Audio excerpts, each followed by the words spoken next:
আপোনাৰ মোৰ বহুত ডাঙৰ ভাইটি হয়, সি আপোনাৰ ঘৰৰ পৰা ৰাস্তা দি গৈ আছিলে ধুবুৰী এই দলং পাৰ হৈ। পিছত 4টা মানুহ তাৰ বাইকত উঠি আহিছে আৰু ইণ্ডিকেটাৰ এটা ক্ৰছ কৰি আহি তাক মাৰি ৰাস্তাৰ সেইটো ছাইডত পেলাই দিলে। পেলাই দি অলপ পিছত গৈ সিহঁতেও পৰি গ'ল, সেইটো নালাত পৰি গৈছে। আমাৰ দাদাই ঘৰৰ পৰা আহি কিনে যেতিয়া বজাৰত যাই আছে, অলপমান যোৱাৰ পাছতে গাড়ী এটা ইণ্ডিকেট ক্ৰছ কৰিছে। ক্ৰছ কৰাৰ পাছতেই লগতে আৰু এটা ভাইকেট 4জন মানুহ আহিছে।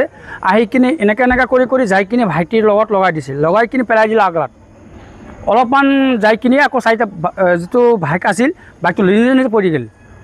এটা ল'ৰা পৰাইছে আৰু 3টা ল'ৰা এক্সিডেণ্ট হৈছে। 3টা ল'ৰাৰ চিভিলত আহিছে। আৰু আমাৰ যিটো এক্সিডেণ্ট কৰিছে, আমাৰ যিটো দাদাৰ ভৰিটো ভাঙিল আৰু হাত ভৰি কাটি গৈছে, ফাটি গৈছে, খুন ওলাইছে। ইয়াৰ মই আপোনালোকক জনাওঁ, যাতে আপোনাৰ সাংবাদিকৰ দ্বাৰাই বা নিউজৰ দ্বাৰাই আমাৰ যিটো সুবিধা, সেইটো সুবিধা যাতে সমাধান কৰি দিয়ে বুলি আশা কৰোঁ। আপোনাৰ ককায়েকে খোজকাঢ়ি গৈ আছে নিজৰ ছাইডত। সি 4টা ল'ৰাই ভাইকেদি আহি আছে।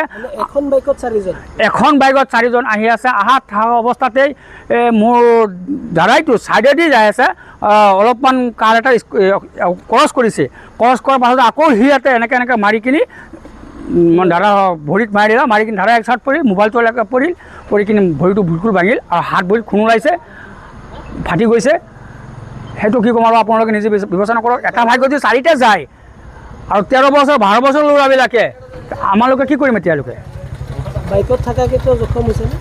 3টা জখম হৈছে, এটা জখম হোৱা নাই, এটা নিজে পলাই গৈছে।